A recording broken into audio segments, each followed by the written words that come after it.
চীনের ছিংহাই প্রদেশে বোবাক মর্মট নামে এক বিশেষ ধরনের কাঠবিড়ালি দেখা যায়, যারা আকারে বেশ বড় এবং শরীরে ঘন লোমে ঢাকা থাকে। এই সুন্দর ও মজার প্রাণীগুলো একা থাকে না, বরং দলবদ্ধভাবে মাটির নিচে বিশাল গর্ত খুঁড়ে বাস করে।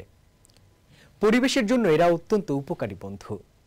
তাদের তৈরি গর্তগুলো একদিকে যেমন অন্য অনেক ছোট প্রাণীর জন্য নিরাপদ আশ্রয় হয়ে ওঠে, তেমনি এদের খোঁড়াখুড়ির ফলে মাটি আরও বেশি আলগা ও উর্বর হয়ে ওঠে। মজার এই প্রাণীদের নিয়ে বিস্তারিত থাকছে প্রতিবেদনে। চীনের ছিংহাই প্রদেশের হাইয়াং কাউন্টির তৃণভূমিতে হঠাৎ দেখা গেল এক অদ্ভুত দৃশ্য। মোটা আর লোমশ দুটি প্রাণী একে অপরকে আঁকড়ে ধরে কুস্তির ভঙ্গিতে লড়াই করছে, যেন তারা কোনো অলিম্পিক প্রতিযোগিতায় নেমেছে। দেখতে অনেকটা মানুষের মতো হলেও এরা হচ্ছে কাঠবিড়ালি, যাদেরকে বলা হয় বোবাক মর্মট।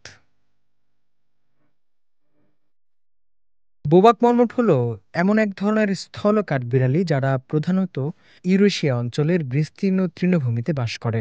স্টেপ মার্মট নামেও পরিচিত এই প্রাণীটি। এটি সাধারণত কাঠবিড়ালির চেয়ে অনেক বড় ও মোটা হয়ে থাকে। শরীরে হলুদাভ বাদামি লোম, গোল মুখ আর দুটো উঁচু দাঁত দিয়ে সে যেমন মাটিতে গর্ত খোঁড়ে, তেমনি আবার দারুণ অভিনয় করতে পারে।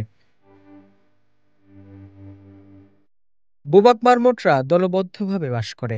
মাটির নিচে গর্ত খুঁড়ে তারা তৈরি করে জটিল সুড়ঙ্গ ব্যবস্থা, যা প্রায় একটি ছোট শহরের মতো। দিনের বেশিরভাগ সময় ঘুম, খাওয়া আর গর্তের পাশে গা গরম করে কাটায় তারা। তবে বিপদ আসলে তারা একসাথে চিৎকার করে সতর্ক সংকেত দেয়। আবার কেউ কেউ সেই চিৎকার শুনে পালাতে না পারলে শুরু করে দেয় ঝগড়া। সম্প্রতি চীনে ভাইরাল হওয়া একটি ভিডিওতে দেখা গেছে তিনটি বোবাক মার্মট একে অপরের সঙ্গে খেলছে। খেলার এক পর্যায়ে তাদের দুজনের মধ্যে লেগে যায় কুস্তির মতো মারামারি, আর তৃতীয় জন শান্তির বার্তা নিয়ে এলেও সেও এই ঝগড়ার অংশ হয়ে যায়। বোবাক মার্মটের এই দুষ্টুমিষ্ট স্বভাব শুধু মজারই নয়, পরিবেশের জন্য এরা খুব গুরুত্বপূর্ণ। তাদের গর্ত খনন যেমন মাটির উর্বরতা বাড়ায়, তেমনি তৃণভূমির ইকোসিস্টেমে ভারসাম্য রক্ষা করে। এছাড়া অন্যান্য ছোট প্রাণীরাও তাদের গর্তে আশ্রয় নিতে পারে। চীনের ছিংহাই প্রদেশ, বিশেষ করে হাইয়ান কাউন্টির পাহাড়ি অঞ্চল, এই মার্মটদের জন্য এক স্বর্গভূমি।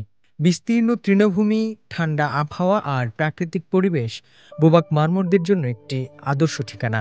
বোবাক মার্মট যেন এক প্রাকৃতিক চঞ্চল শিশু। কখনো সে খোলা মাঠে খেলে, কখনো বা পাহাড়ি ঢালে গড়িয়ে পড়ে, আবার কখনো হঠাৎ করে শুরু করছে মারামারি। কিন্তু এর মাঝে সে আমাদের মনে করিয়ে দেয় প্রকৃতি কতটা রঙিন, রহস্যময় ও আনন্দে ভরপুর হতে পারে। হোসনে মোবারক সৌরভ, সিএমজি বাংলা।